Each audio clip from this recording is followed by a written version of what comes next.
New York City has become the wild, wild west, and in some cases, with our immigrants, we have become a third world country. We have over 220,000 illegal migrants living in our city. And now with Trump coming back, and he talks about mass deportations, hallelujah, thank God. Can you talk a bit about the issues that New York faces with immigration and crime? Yeah, that's been going on now for 2 years. And we have been, just because of our sanctuary city and our sanctuary state status, we rolled out the red carpet for what was, crossing the border, the southern border. The southern border has been neglected for 4 years, since Trump left office.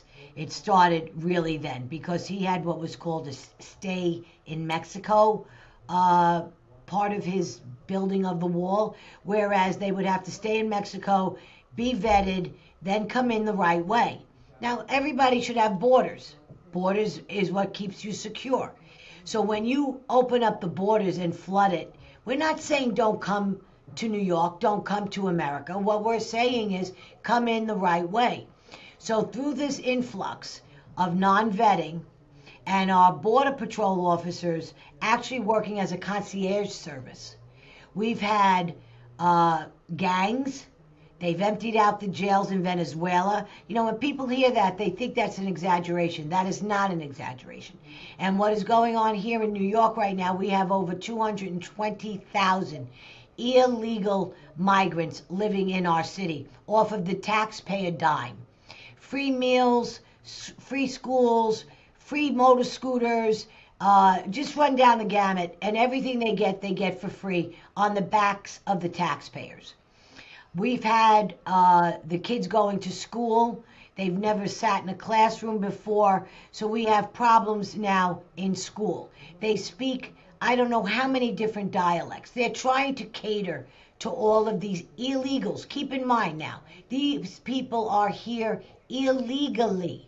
So when we talk about the crime, we have over 54,000 of that 220 that we know about that have been picked up for felonies, convicted of felonies, and now with Trump coming back and Tom Homan in charge of our new border, our new borders are, and he talks about mass deportations. Hallelujah, thank God, because now he's going to hit these sanctuary cities and sanctuary states. We call them blue states, blue cities, that are run strictly by the Democrats, the radical left side of the Democratic Party, zero common sense. And he's going to come into our city, and he is going to find the convicted people, reinstate ICE, and deport them. We're not banging down doors on innocent people. We are going after the worst of the worst. But it looks like the mayor of New York City, Eric Adams, who is a Democrat, he says that he wants to cooperate with the Trump administration, with Tom Homan, and he's actually being criticized by some on his own party for saying this. Do you believe him? Why is he saying he's going to cooperate with Trump? You know, as a city councilwoman, I've worked very closely with the Adams administration. I'm a Republican, and that's a no-no here now. You know, if you are not a Democrat or a radical left Democrat, his own party is eating him alive. So now, for him to say he's going to cooperate with Tom Homan, good for him. I believe him, because he does not like, he's born and raised New York, born and raised in Queens as I am. He knows what it's like to be a police officer. He knows what it's like to watch a police officer get shot point blank range in the head by an illegal immigrant.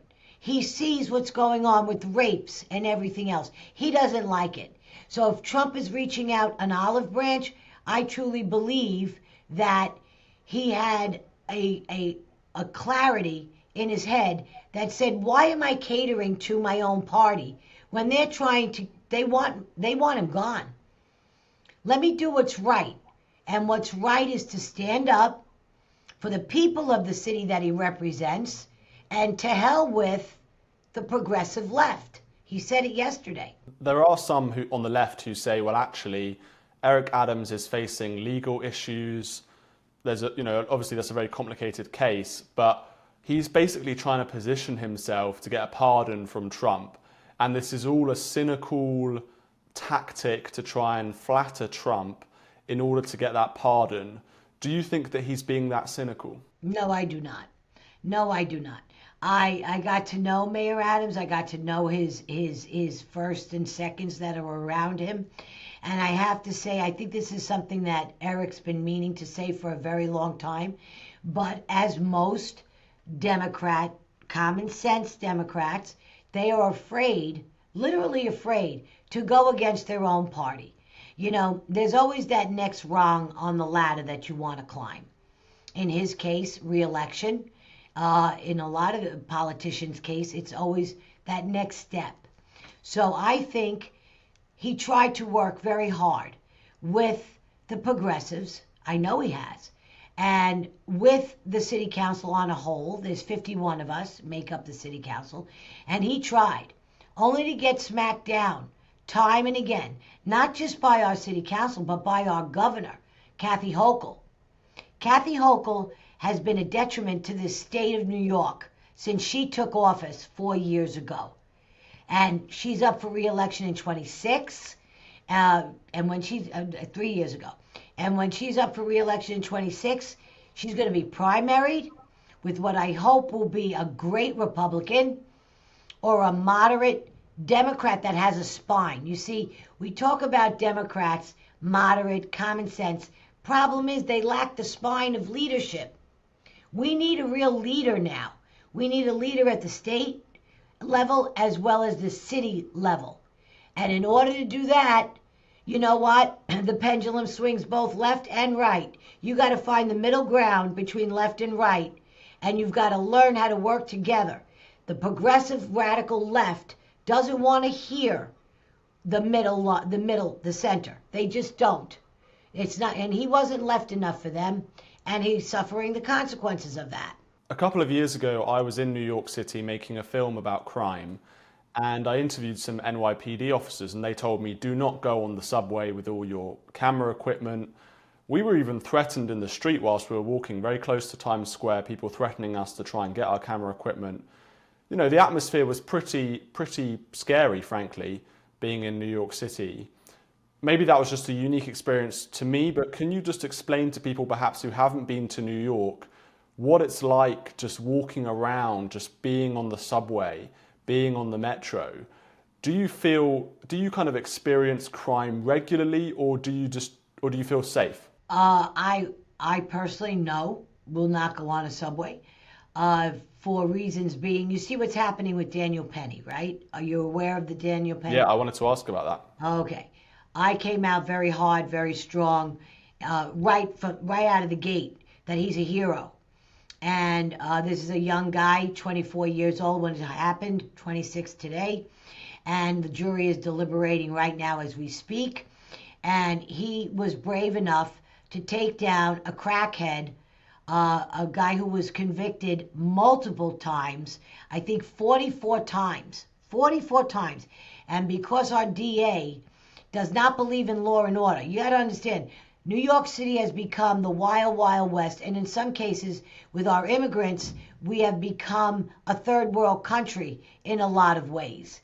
And what you went through in Times Square, I apologize for that. But our police are doing their very, very, very best while being handcuffed by our city council.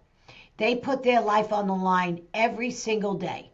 Daniel Penny did that same thing on the subway car. He was a former Marine, and he did not, he brought him down in what they call a chokehold, but he did not in any way, shape, or form use that as a chokehold. All he did was hold him down with the assistance of two other people.